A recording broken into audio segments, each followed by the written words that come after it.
Managon sa kama. Manguha ko sa akong spinach. Magluto ko og munggos. Luto ko so. Alam ko nakapalit sa dili pa kay nida ko. Arbisa na nato siya kaya para atong masagol sa atong luto. Diba? Pag may itinani, may aanihin. Char. Dali ra ba kini siya gituboy? Ito pa ni may simana na ako gilusok. Dili na siya madako. Pas kayo. Karon ako na siyang makuag dahon. Kani siya luya ni. Inasan mikod na anak ko luya. This is my luya mga friends. Okay ni mao ni akong spinach. Saluyot ba saluyot? Saluyot kay lang saluyot.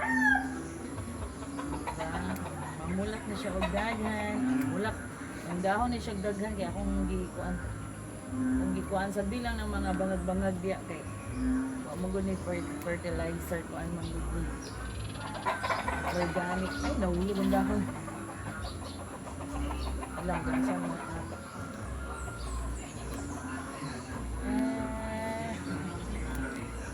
diba mapusla na to akong tinanong napakitalong dito ako pa siya nangunod pero nagtanong di ako talong mga keksunan og nagtanong kog kalamonggay nakoy kalamonggay sa luyon huwag kayo kanila ko dapat diba so daghan ako nakuha diba padili na ko mapalit kayo no tag-gis baya ang bugko sa aning mga kaigsuunan. So, ako na siya masagol eh. Pwede na. Magwa na siya dahon dayon. Napa sa pitas.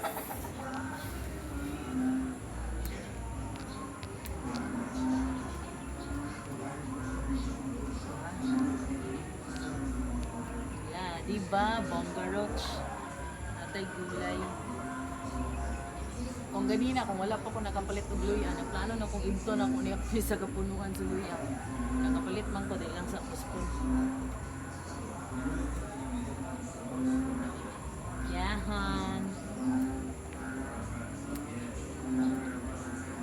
Okay. Nalutan na siya, nalutan. Daghan na sa siya. Then kaning isa atsal ni siya, naro. Ini yung atsal, Atsal niya kung gitanong. Kani siya. Napaisag ako ng kani mo ni siya kung loy, Diba? So, ready na po magluto.